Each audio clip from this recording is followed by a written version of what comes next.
ॐ शुक्लाम्बरधरं विष्णुं शशिवर्णं चतुर्भुजं प्रसन्नवदनं ध्यायेत् सर्वविघ्नोपशान्तये। व्यासं वसिष्ठनप्तारं शक्तेः पौत्रमकल्मषं पराशरात्मजं वन्दे सुखदातं तपोनिधिं।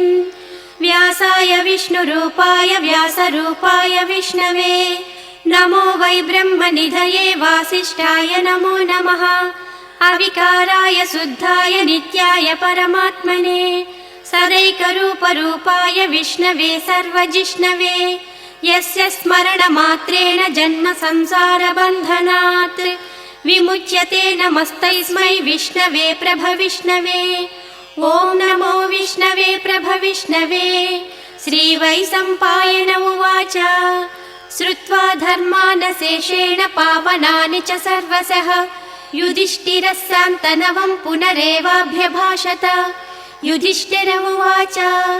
किमेकं दैवतं लोके किं वाप्येकं परायणं स्तुवन्तः कमर्चन्तः प्राप्नुयुर्मानवा शुभम्। को धर्मः सर्वधर्माणां भवतः परमो मतः किं जपन्मुच्यते जन्तुर्जन्म संसारबन्धनात्। श्रीभीष्म उवाच जगत्प्रभुं देवदेवम् अनन्तं पुरुषोत्तमं स्तुवन्नाम सहस्रेण पुरुषः सततोत्थितः तमेव चार्चयन् नित्यं भक्त्या पुरुषमव्ययम् ध्यायन् स्तुवन्नमस्यंश्च यजमानस्तमेव च। अनादिनिधनं विष्णुं सर्वलोकमहेश्वरं लोकाध्यक्षं स्तुवन्नित्यं सर्वदुःखादिगो भवेत्। ब्रह्मण्यं सर्वधर्मज्ञं लोकानां कीर्तिवर्धनं लोकनाथं महद्भूतं सर्वभूतभवोद्भवम् एष मे सर्वधर्माणां धर्मोऽधिकतमो मतः यद्भक्त्या पुण्डरीकाक्षं स्तवैरर्चेन्नरः सदा। परमं यो महत्तेजः परमं यो महत्तपः परमं यो महद्ब्रह्म परमं यः परायणम् पवित्राणां पवित्रं यो मङ्गलानां च मङ्गलम् दैवतं देवतानां च भूतानां यो व्ययः पिता यतः सर्वाणि भूतानि भवन्यादियुगागमे यस्मिंश्च प्रलयं यान्ति पुनरेव युगक्षये तस्य लोकप्रधानस्य जगन्नाथस्य भूपते विष्णोर्नाम सहस्रं मे शृणु पापभयापहम्। यानि नामानि गौणानि विख्यातानि महात्मनः ऋषिभिः परिगीतानि तानि वक्ष्यामि भूतये। ऋषिर्नामां सहस्रस्य वेदव्यासो महामुनिः छन्दोऽनुष्टुप् तथा देवो भगवान् देवकीसुतः अमृतांशूद्भवो बीजं शक्तिर्देवकी नन्दनः त्रिशामा हृदयं तस्य स्याञ्चर्देवि नियुज्यते। विष्णुं जिष्णुं महाविष्णुं प्रभविष्णुं महेश्वरम् अनेकरूपदैत्यान्तं नमामि पुरुषोत्तमम्। अस्य श्रीविष्णोर्दिव्यसहस्रनाम स्तोत्र महामन्त्रस्य श्रीवेदव्यासो भगवान् ऋषिः अनुष्टुप् छन्दः श्रीमहाविष्णुः परमात्मा श्रीमन्नारायणो देवता अमृतांशूद्भवो भानुरिति बीजम् देवकी नन्दनः स्रष्टेति शक्तिः उद्भवक्षोभणो देव इति परमो मन्त्रः शङ्खभृन्नन्दकी चक्रीति कीलकम् साङ्गधन्वा गदाधर इत्यस्त्रम् रथाङ्गपाणिरक्षोभ्य इति नेत्रम् त्रिसामा सामगः सामेति कवचम् आनन्दं परं ब्रह्मेति योनिः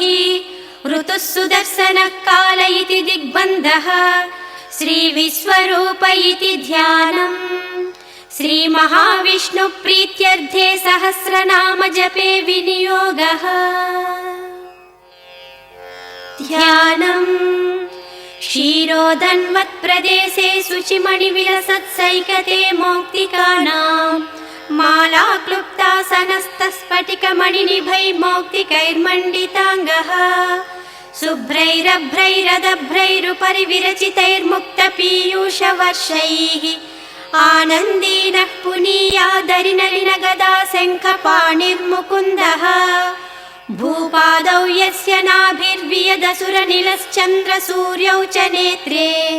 कर्णावासा शिरोज्जौर्मुखमपि दहनो यस्य वास्तेयमब्धिः अन्तस्थं यस्य विश्वं सुरनरखगो भोगि गन्धर्वदैत्यैः चित्रं रम्यते तं त्रिभुवनवपुषं विष्णुमीशं नमामि। ॐ नमो भगवते वासुदेवाय।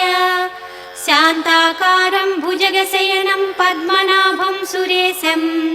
विश्वाधारं गगनसदृशं मेघवर्णं शुभांगं लक्ष्मीकान्तं कमलनयनं योगिहृद्यानगम्यं वन्दे विष्णुं भवभयहरं सर्वलोकैकनाथं। मेघश्यामं पीतकौसेयवासं श्रीवत्साङ्कं कौस्तुभोद्भासिताङ्गम् पुण्योपेतं पुण्डरीकायताक्षं विष्णुं वन्दे सर्वलोकैकनाथं। नमः समस्तभूतानाम् आदिभूताय भूभृते अनेकरूपरूपाय विष्णवे प्रभविष्णवे। सशङ्खचक्रं सकिरीटकुण्डलं सपीतवस्त्रं सरसीरुहेक्षणं सहारवक्षस्थलशोभिकौस्तुभं नमामि विष्णुं शिरसा चतुर्भुजम्। छायायां पारिजातस्य हेमसिंहासनोपरि आसीनमम्बुदश्याममायताक्षमलङ्कृतं चन्द्राननं चतुर्बाहुं श्रीवत्साङ्कितवक्षसं रुक्मिणी सत्यभामाभ्यां सहितं कृष्णमाश्रये। ॐ विश्वं विष्णुर्वषट्कारो भूतभव्यभवत्प्रभुः भूतकृद्भूतभृद्भावो भूतात्मा भूतभावनः भूतात्मा परमात्मा च मुक्तानां परमागतिः अव्ययः पुरुषः साक्षी क्षेत्रज्ञोऽक्षर एव च योगो योगविदां नेता प्रधानपुरुषेश्वरः नारसिंहवपुः श्रीमान् केशवः पुरुषोत्तमः सर्वः सर्वशिवस्थाणुः भूतादिर्निधिरव्ययः सम्भवो भावनो भर्ता प्रभवः प्रभुरीश्वरः स्वयंभू शम्भुरादित्यः पुष्कराक्षो महास्वनः अनादिनिधनो धाता विधाता धातुरुत्तमः अप्रमेयो हृषीकेशः पद्मनाभो मरप्रभुः विश्वकर्मा मनुस्त्वष्टा सविष्टस्तविरो ध्रुवः अग्राह्यः शाश्वतः कृष्णो लोहिताक्षः प्रतर्दनः प्रभूतः त्रिककुब्धाम पवित्रं मङ्गलं परम् ईशानः प्राणदः प्राणो ज्येष्ठः श्रेष्ठः प्रजापतिः हिरण्यगर्भो भूगर्भो माधवो मधुसूदनः ईश्वरो विक्रमी धन्वी मेधावी विक्रमः क्रमः अनुत्तमो दुरादर्शः कृतज्ञः कृतिरात्मवान् सुरेशं शरणं शर्म विश्वरेतः प्रजाभवः अहं संवत्सरो व्याळ प्रत्ययः सर्वदर्शनः अजः सर्वेश्वरः सिद्धः सिद्धिः सर्वादिरच्युतः वृषा कपिरमेयात्मा सर्वयोगविनिःस्पृतः वसुर्वसुमनः सच्चः समात्मा संमितः समः अमोघः पुण्डरीकाक्षो वृषकर्मा वृषाकृतिः रुद्रो बहुशिरा बभ्रुः विश्वयोनिः शुचिश्रवाः अमृतः शाश्वतस्ताणुः वरारोहो महातपाः सर्वगः सर्वविद्वानुः विश्वक्सेनो जनार्दनः वेदो वेदविदव्यङ्गो वेदाङ्गो वेदवित्कविः लोकाध्यक्षः सुराध्यक्षो धर्माध्यक्षः कृताकृतः चतुरात्मा चतुर्व्यूहः चतुर्दंष्टः चतुर्भुजः भ्राजिष्णुः भोजनं भोक्ता सहिष्णुः जगदादिजः अनघो विजयो जेता विश्वयोनिः पुनर्वसुः उपेन्द्रो वामनः प्रांशुः अमोघः सुचिरूर्जितः अतीन्द्रः सङ्ग्रहः सर्गो धृतात्मा नियमो यमः वैद्यो वैद्यः सदा योगी वीरः माधवो मधुः अतीन्द्रियो महामायो महासाहो महाबलः महाबुद्धिः महावीर्यो महाशक्तिः महाद्युतिः अनिर्देश्य वपुः श्रीमान् अमेयात्मा महादृक् महेश्वासो महीभर्ता श्रीनिवासः सताङ्गतिः अनिरुद्धः सुरानन्दो गोविन्दो गोविदाम्पतिः मरीचिः दमनो हंसः सुपर्णो भुजगोत्तमः हिरण्यनाभः सुतपः पद्मनाभः प्रजापतिः अमृत्युः सर्वदृक्सिंहः सन्धाता सन्धिमान् स्थिरः अजो दुर्मर्षणः शास्ता विश्रुतात्मा सुरारिः गुरुर्गुरुतमो धामः सच्चः सच्चपराक्रमः निमिषो निमिषस्रग्वी वाचस्पतिरुदारधीः अग्रणीः ग्रामणी श्रीमान् न्यायो नेता समीरणः सहस्रमूर्धा विश्वात्मा सहस्राक्षः सहस्रपात् आवर्तनो निवृत्तात्मा संवृतः सम्प्रमर्दनः अहः संवर्तको वह्निः अनिलो धरणीधरः सुप्रसादः प्रसन्नात्मा विश्वदृग्विश्वभुग्विभुः सत्कर्ता सत्कृतः साधुः जह्नुर्नारायणो नरः असङ्ख्येयो प्रमेयात्मा विशिष्टः शिष्टकृच्छुचिः सिद्धार्थः सिद्धसङ्कल्पः सिद्धदः सिद्धिसाधनः वृषा हि वृषभो विष्णुः वृषपर्वा वृषोदरः वर्धनो वर्धमानश्च विविक्तः श्रुतिसागरः सुभुजो दुर्धरो वाग्मी महेन्द्रो वसुदो वसुः नैकरूपो बृहद्रूपः सिपिविष्टः प्रकाशनः ओजस्तेजोज्युतिधरः प्रकाशात्मा प्रतापनः रुद्धस्पष्टाक्षरो मन्त्रः चन्द्रांशुर्भास्करद्युतिः अमृतांशुद्भवो भानुस्य स बिन्दुः सुरेश्वरः औषधं जगतः सेतुः सच्चधर्मपराक्रमः भूतभव्यभवन्नाथः पवनः पावनो नलः कामः कामकृत्कान्तः कामः कामप्रदः प्रभुः युगादिकृज्युगावर्तो नैकमायो महासेनः अदृश्यो व्यक्तरूपश्च सहस्रजिदनन्तजित् इष्टो विशिष्टः शिष्टेष्टः शिखण्डी नहुषो वृषः क्रोधः क्रोधकृत्कर्ता विश्वबाहुः महीधरः अच्युतः प्रथितः प्राणः प्राणदो वासवानुजः अपान्निधिरधिष्ठानमप्रमत्तः प्रतिष्ठितः स्कन्दः स्कन्दधरो दुर्यो वरदो वायुवाहनः वासुदेवो बृहद्भानुः आदिदेवः पुरन्दरः अशोकस्तारणस्तारः सूरः सौरिर्जनेश्वरः अनुकूलस्य तावर्तः पद्मी पद्मनिभेक्षणः पद्मनाभो रवीन्द्राक्षः पद्मगर्भः शरीरभृत् महद्धिः रुद्धो वृद्धात्मा महाक्षो गरुडध्वजः अतुलः शरभो भीमः समयज्ञो हविर्हरिः सर्वलक्षणलक्ष्मण्यो लक्ष्मीवान् समितिञ्जयः विक्षरो रोहितो मार्गो हेतुर्दामोदरः सहः महीधरो महाभागो वेगवानमितासनः बुद्भवक्षोभणो देवः श्रीगर्भः परमेश्वरः करणं कारणं कर्ता विकर्ता गहनो गुहः व्यवसायो व्यवस्थानः संस्थानस्थानदो ध्रुवः परर्धिः परमस्पष्टः तुष्टः पुष्टः सुभेक्षणः रामो विरामो विरजो मार्गो नेयो नयो नयः वीरः शक्तिमतां श्रेष्ठो धर्मो धर्मविदुत्तमः वैकुण्ठः पुरुषः प्राणः प्राणदः प्रणवप्रदुः हिरण्यगर्भः शत्रुघ्नो व्याप्तो वायुरधोक्षजः ऋतुः सुदर्शनः कालः परमेष्टि परिग्रहः उग्रः संवत्सरो दक्षो विश्रामो विश्वदक्षिणः विस्तारस्थावरस्ताणुः प्रमाणं बीजमव्ययम् अर्धोऽनर्धो महाकोशो महाभोगो महाधनः अनिर्विण्णस्तविष्टो भूर्धर्मयूपो महामखः नक्षत्रनेमिर्नक्षत्री क्षमक्षामः समीहनः यज्ञयुज्यो महेज्यश्च क्रतुः सत्रं सताङ्गतिः सर्वदर्शी विमुक्तात्मा सर्वज्ञो ज्ञानमुत्तमम् सुव्रतः सुमुखः सूक्ष्मः सुघोषः सुखदः सुहृत्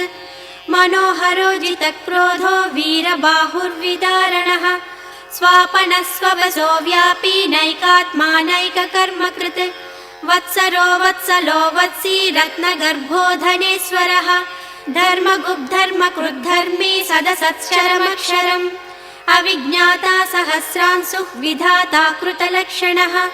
गभस्तिनेमिः सत्त्वस्थः सिंहो भूतमहेश्वरः आदिदेवो महादेवो देवेशो देवभृद्गुरुः उत्तरो गोपतिर्गोप्ता ज्ञानगम्यः पुरातनः शरीरभूतभृद्भोक्ता कपीन्द्रो भूरि दक्षिणः सोमपोऽमृतपः सोमः पुरजित्पुरुषोत्तमः विनयो जयः सत्यसन्धो दासार्हः सात्वतां पतिः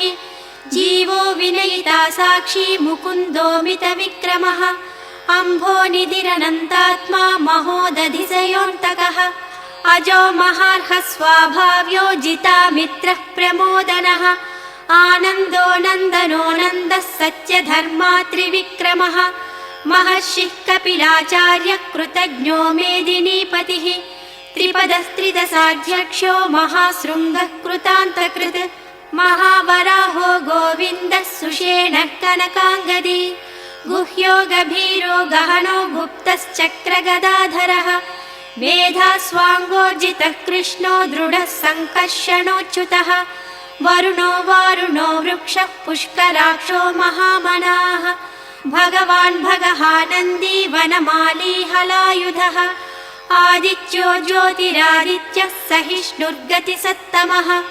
सुधन्वाखण्डपरशुः दारुणो द्रविणप्रदः दिवस्पृक्सर्वदृग्व्यासो वाचस्पतिरयो निजः त्रिसामः सामगः सामनिर्वाणं वेषजं विशक् सन्न्यासकृच्छमः शान्तो निष्ठा शान्तिः परायणम्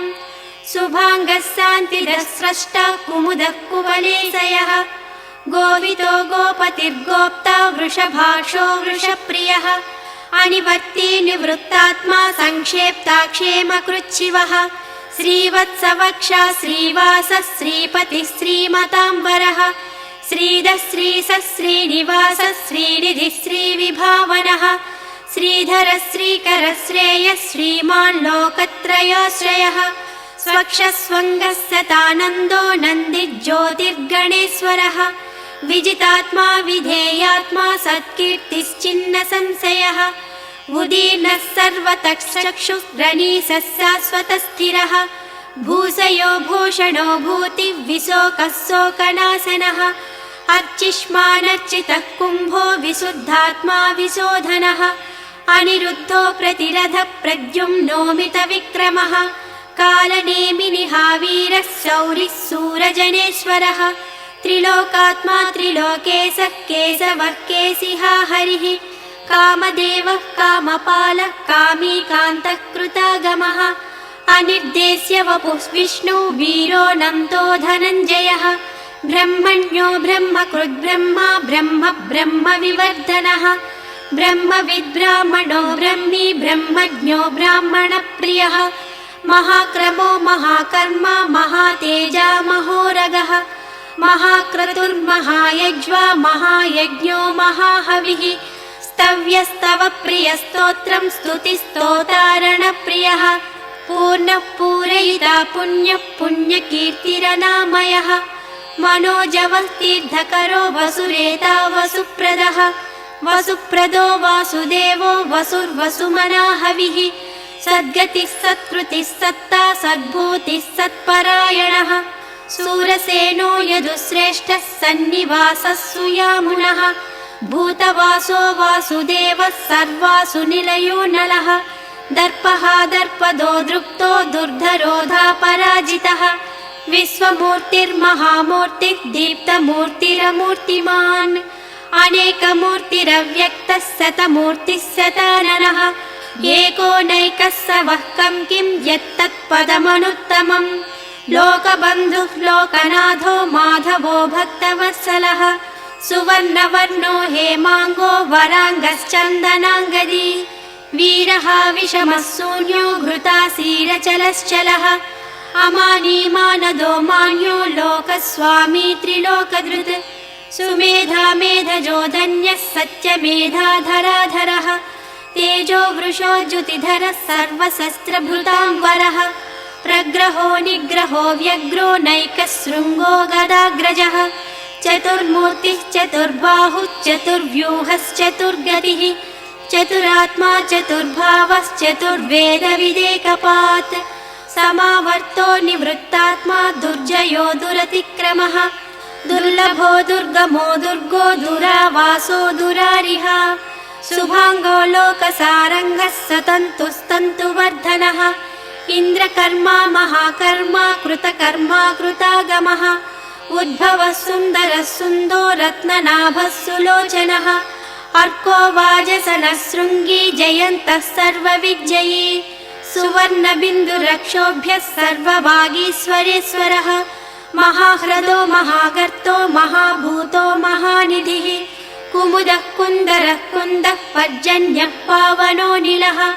अमृतासोऽमृतवपुः सर्वज्ञः सर्वतोमुखः सुलभः सुरतः सिद्धः शत्रुजिः शत्रुतापनः न्यग्रोधोदुम्बरो स्वस्थः चाणूरान्ध्रनिषूदनः सहस्रार्चिः सप्तजिह्वः सप्तैधा सप्तवाहनः अमूर्तिरनघोचिन्त्यो भयकृद्भयनाशनः अणुर्बृहत्कृशस्थूलो गुणधृन्निर्गुणो महान् अधृतस्वधृतस्वास्य प्राङ्वंशो वंशवर्धनः भारभृत्करितो योगी योगी स सर्वकामदः आश्रमश्रवणक्षामः सुपर्णो वायुवाहनः धनुर्धरो धनुर्वेदो दण्डो दमयिता दमः अपराजितः सर्वसहो नियन्ता नियमो यमः सत्त्ववान् सात्विकः सत्यः सत्यधर्मपरायणः अभिप्रायः प्रियार्होर्हः प्रियकृत्प्रीतिवर्धनः विहाय सगतिर्ज्योतिः सुरुचिः हुतभुग्विभुः रविर्विरोचनः सूर्यः सविता रविलोचनः अनन्तो हुतभुग्भोक्ता सुखदो नैकदोऽग्रजः अनिर्विण्णः सदामर्षि लोकाधिष्ठानमद्भुतः सनातनतमः कपिलः कपिरव्ययः स्वस्तिदः स्वस्तिकृत् स्वस्ति स्वस्ति भुक् स्वस्ति दक्षिणः अरौद्रः कुण्डलीचक्री विक्रम्योजितशासनः शब्दातिगः शब्दसः शिशिरः सर्वरीकरः अक्रूरः पेसलो दक्षो दक्षिणक्षमिणां वरः विद्वत्तमो वीतभयः पुण्यश्रवणकीर्तनः उत्तारणो दुष्कृतिः पुण्यो दुःस्वप्ननाशनः वीरः रक्षणः सन्तो जीवनः पर्यवस्थितः अनन्तरूपोऽनन्तश्रीजितमन्युः भयापहः चतुरस्रो गभीरात्मा विदिशो व्यादिशो दिशः अनादिभूर्भुवो लक्ष्मी सुवीरो रुचिराङ्गदः जननो जनजन्मादिः भीमो भीमपराक्रमः आधारनिलयो धाता पुष्पहासः प्रजागरः ऊर्ध्वगः सत्पथाचारः प्राणदः प्रणवपणः प्रमाणं प्राणनिलयः प्राणभृत् प्राणजीवनः तत्त्वं तत्त्वविदेकात्मा जन्म मृत्युचरातिगः भूर्भुवः स्वस्तरुस्तारः सविता प्रपितामहः यज्ञो यज्ञपतिर्यज्वा यज्ञाङ्गो यज्ञवाहनः यज्ञभृत् यज्ञकृत् यज्ञी यज्ञभुक् यज्ञसाधनः यज्ञान्तकृत् यज्ञगुह्यमन्नमन्नाद एव च आत्मयोनिः स्वयं जातो वैखानः सामगायनः देवकीनन्दनः स्रष्टा क्षितीशः पापनाशनः शङ्खबृन्नन्दकी चक्री साङ्गधन्वा गदाधरः रथाङ्गपाणिरक्षोभ्यः सर्वप्रहरणायुधः सर्वप्रहरणायुध ॐ नमः इति वनमाली गदी साङ्गी शङ्खी चक्री च नन्दकी श्रीमन्नारायणो विष्णुः वासुदेवोऽभिरक्षतु वनमाली गदी साङ्गी शङ्खी चक्री च नन्दकी श्रीमन्नारायणो विष्णुः वासुदेवोऽभिरक्षतु वनमाली गदी साङ्गी शङ्खी चक्री च नन्दकी श्रीमन्नारायणो विष्णुः वासुदेवोऽभिरक्षतु।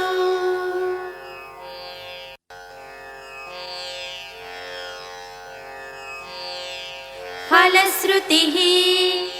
इतीदं कीर्तनीयस्य केशवस्य महात्मनः नाम्नां सहस्रं दिव्यानाम् अशेषेण प्रकीर्तितम् य इदं शृणुयान्नित्यं यश्चापि परिकीर्तयेत् नाशुभं प्राप्नुयात् किञ्चित् सोमुत्रेह च मानवः वेदान्तगो ब्राह्मणः स्यात् क्षत्रियो विजयी भवेत् वैश्यो धनसमृद्धः स्यात् शूद्रः सुखमवाप्नुयात् धर्मार्थी प्राप्नुयात् धर्ममर्थार्थी चार्धमाप्नुयात् कामानवाप्नुयात् कामी प्रजार्थी चाप्नुयात् प्रजाम् भक्तिमान्यः सदोत्थाय शुचिः सद्गतमानसः सहस्रं वासुदेवस्य नाम्नामेतत् प्रकीर्तयेत् यशः प्राप्नोति विपुलं याति प्राधान्यमेव च अचलां श्रियमाप्नोति श्रेयः प्राप्नोत्यनुत्तमम् न भयं क्वचिदाप्नोति वीर्यं तेजस्य विन्दति भवत्यरोगो द्युतिमान् बलरूपगुणान्वितः रोगार्तो मुच्यते रोगात् बद्धो मुच्येत बन्धनात् भयान्मुच्येत भीतस्तु मुच्येतापन्न आपदः दुर्गाण्यतितरत्यासु पुरुषः पुरुषोत्तमम् स्तुवन्नाम सहस्रेण नित्यं भक्तिसमन्वितः वासुदेवाश्रयो मर्त्यो वासुदेवपरायणः सर्वपापविशुद्धात्मा याति ब्रह्म सनातनम् न वासुदेव भक्तानां न शुभं विद्यते क्वचित् जन्म मृत्यु जरा व्याधि भयं नैवोपजायते इमं स्तवमधीयानः श्रद्धा भक्ति समन्वितः युज्येतात्मसुखक्षान्ति श्रीधृति स्मृति कीर्तिभिः न क्रोधो न च मात्सर्यं न लोभो नाशुभामतिः भवन्ति कृतपुण्यानां भक्तानां पुरुषोत्तमे ज्यौषचन्द्रार्कनक्षत्राखं दिशो भूर्महोदधिः वासुदेवस्य वीर्येण विधृतानि महात्मनः ससुरासुरगन्धर्वं सयक्षोरगराक्षसम् जगद्वसे वर्ततेदं कृष्णस्य सचराचरम् इन्द्रियाणि मनोबुद्धिः सत्त्वं तेजो बलं धृतिः वासुदेवात्मकान्याहुः क्षेत्रं क्षेत्रज्ञ एव च सर्वागमानामाचारः प्रथमं परिकल्पते आचारप्रभवो धर्मो धर्मस्य प्रभुरच्युतः ऋषयः पितरो देवा महाभूतानि धातवः जङ्गमाजङ्गमं चेदं जगन्नारायणोद्भवम् योगो ज्ञानं तथा साङ्ख्यं विद्या शिल्पादिकर्म च वेदशास्त्राणि विज्ञानम् एतत् सर्वं जनार्दनात् एको विष्णुः महद्भूतं पृथग्भूतान्यनेकशः त्रिलोकान् व्याप्य भूतात्मा भुङ्क्ते विश्वभुगव्ययः इमं स्तवं भगवतो विष्णो व्यासेन कीर्तितम् पठेद्यैच्छेत् पुरुषः श्रेयः प्राप्तुं सुखानि च विश्वेश्वरमजं देवं जगतः प्रभुमव्ययम् भजन्ति ये पुष्कराक्षं न ते यान्ति पराभवम् न ते यान्ति पराभवम् वो नम इति अर्जुन उवाच पद्मपत्रविशालाक्ष पद्मनाभसुरोत्तम भक्तानामनुरक्तानां त्राता भव जनार्दन श्रीभगवानुवाच यो मां नाम सहस्रेण स्तोतुमिच्छति पाण्डव सोऽहमेकेन श्लोकेन स्तुत एव न संशयः स्तुत एव न संशयः ॐ नम इति व्यास उवाच वासनाद्वासुदेवस्य वासितं भुवनत्रयम् सर्वभूतनिवासोऽसि वासुदेव नमोऽस्तुते वासुदेव नमोऽस्तुत ॐ नम इति पार्वत्युवाच केनोपायेन लघुना विष्णोर्नाम सहस्रकम् पठ्यते पण्डितैर्नित्यं श्रोतुमिच्छाम्यहं प्रभो ईश्वर उवाच श्रीराम राम रामेति रमे रामे मनोरमे सहस्रनाम तत्तुल्यं राम नाम वरानने श्रीराम राम रामेति रमे रामे मनोरमे सहस्रनाम तत्तुल्यं राम नाम वरानने श्रीराम राम रामेति रमे रामे मनोरमे सहस्रनाम तत्तुल्यं राम नाम वरानने राम नाम वरानने ॐ नम इति ब्रह्मोवाच नमोऽस्त्वनन्ताय सहस्रमूर्तये सहस्रपादाक्षि शिरोरुबाहवे सहस्रनाम्ने पुरुषाय शाश्वते सहस्रकोटियुगधारिणे नमः। सहस्रकोटियुगधारिण ॐ नमः इति। सञ्जय उवाच यत्र योगेश्वरः कृष्णो यत्र पार्थो धनुर्धरः तत्र श्रीर्विजयो भूतिः ध्रुवा नीतिर्मतिर्मम। श्रीभगवानुवाच अनन्याश्चिन्तयन्तो मां ये जनाः पर्युपासते तेषां नित्याभियुक्तानां योगक्षेमं वहाम्यहम्। परित्राणाय साधूनां विनाशाय च दुष्कृतां धर्म संस्थापनार्थाय सम्भवामि युगे युगे। आर्ता विषण्णा शिथिलाश्च भीताः घोरेषु च व्याधिषु वर्तमानाः